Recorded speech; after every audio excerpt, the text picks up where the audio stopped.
मनुष्य के सारे संबंधों का आधार है अपेक्षा। पति कैसा हो जो मेरा जीवन सुख और सुविधा से भर दे। पत्नी कैसी हो जो सदैव मेरे प्रति समर्पित रहे। संतान कैसी हो जो मेरी सेवा करे, मेरा आदेश माने।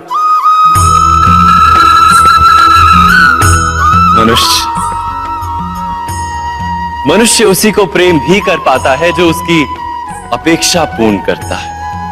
और अपेक्षा की तो नियति है भंग होना। कैसे? क्योंकि अपेक्षा मनुष्य के मस्तिष्क में जन्म लेती है। कोई अन्य व्यक्ति उसकी अपेक्षाओं के बारे में जान ही नहीं पाता। पूर्ण करने की प्रामाणिक इच्छा हो तब भी कोई मनुष्य किसी की अपेक्षाओं को पूर्ण नहीं कर पाता। और वहां से जन्म लेता है संघर्ष। सारे संबंध संघर्ष में परिवर्तित हो जाते। पर मनुष्य अपेक्षा को संबंध का आधार ना बनाए और स्वीकार करे केवल संबंध का आधार, तो क्या ये जीवन स्वयमेव सुख और शांति से नहीं भर जाएगा? स्वयं विचार कीजिएगा।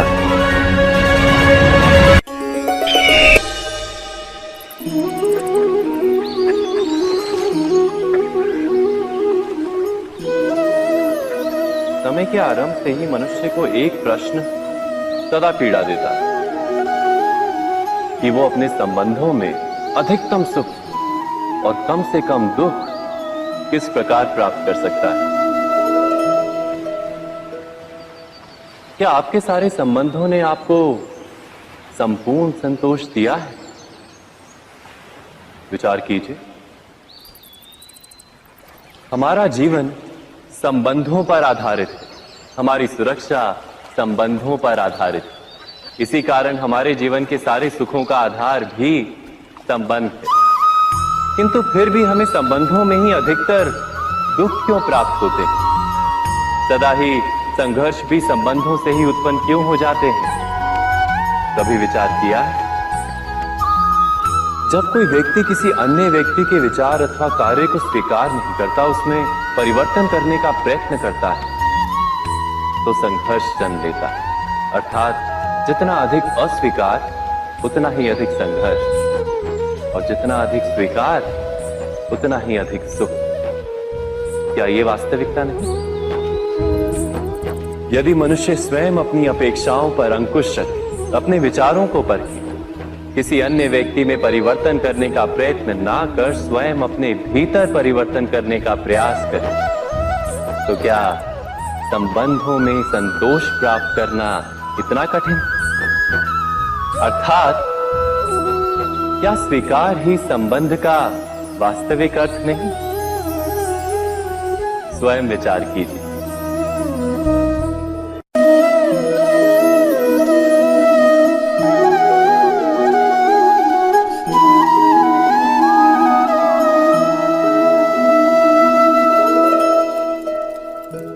जब किसी व्यक्ति को किसी घटना में अन्याय का अनुभव होता है, तो वो घटना उसके अंतर को झकझोर देती।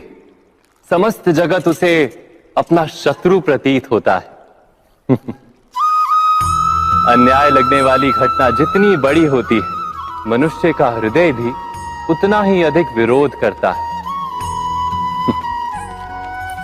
उस घटना के उत्तर में वो न्याय मांगता है, और ये योग्य भी है।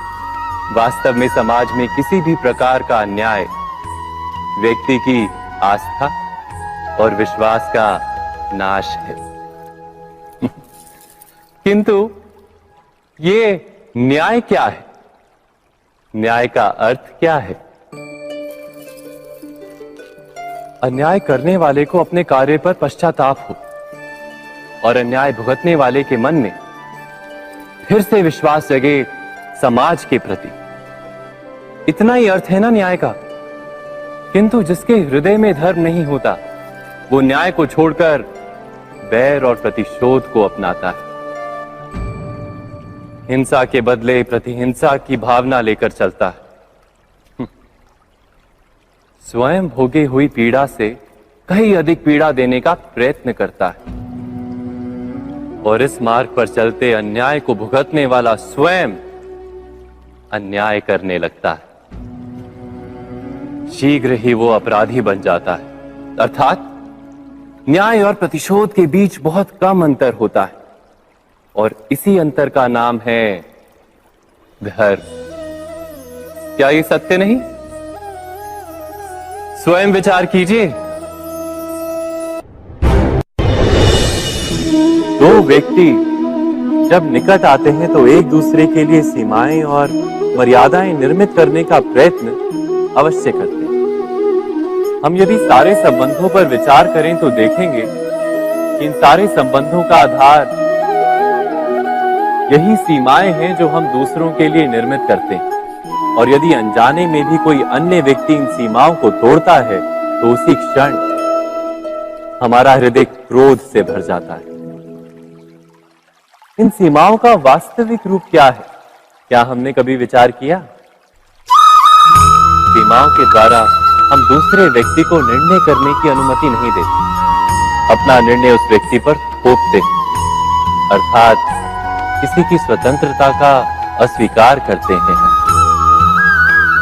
और जब स्वतंत्रता का अस्वीकार किया जाता है तो उसका हृदय दुख से भर जाता है और जब वो सीमाओं को तोड़ता है तो हमारा हृदय क्रोध से भर जाता है। क्या ऐसा नहीं होता?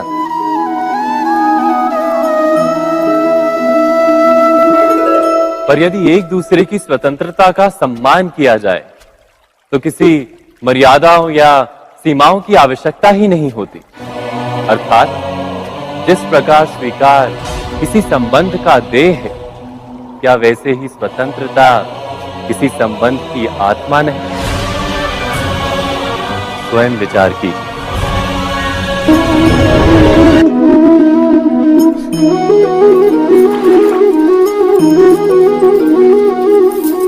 पिता सदा ही अपने संतान के सुख की कामना करते हैं, उनके भविष्य की चिंता करते रहते हैं।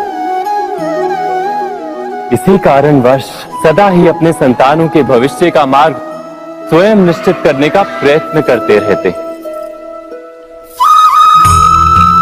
जिस मार्ग पर पिता स्वयं चला है, जिस मार्ग के कंकर पत्थर को स्वयं देखा है, मार्ग की छाया, मार्ग की धूप को स्वयं जाना है, उसी मार्ग पर उसका पुत्र भी चले, यही इच्छा रहती है हर पिता की। निस्संदेह उत्तम भावना है ये,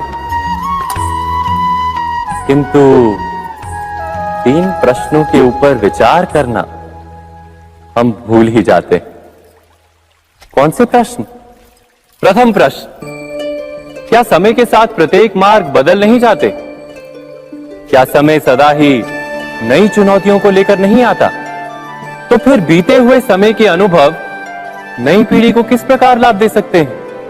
दूसरा प्रश्न, क्या प्रत्येक संतान अपने माता पिता की छवि होता है? हाँ, संतानों को संस्कार तो अवश्य माता पिता देते हैं, किंतु भीतर की क्षमता तो ईश्वर देते हैं। तो जिस मार्ग पर पिता को सफलता मिली है, विश्वास है कि उसी मार्ग पर उसकी संतानों को भी सफलता और सुख प्राप्त होगा। तीसरा प्रश्न, क्या जीवन के संघर्ष और चुनौतियां लाभकारी नहीं होती? क्या प्रत्येक नया प्रश्न एक नए उत्तर का द्वार नहीं खोलता? तो फिर संतानों को नए नए प्रश्नों, संघर्षों और चुनौतियों से दूर रखना, ये उनके लिए लाभ करना कहलाएगा या हानि पहुंचाना? अर्थात जिस प्रकार संतान के भविष्य का निर्माण करने के बदले उसके चरित्र का निर्माण करना श्रेष्ठ है, वैसे संतानों के जीवन का मार्ग निश्चित करने के बदले उन्हें नए संघर्षों के साथ जूझने के लिए मनोबल व ज्ञान देना अधिक लाभदायक नहीं होगा?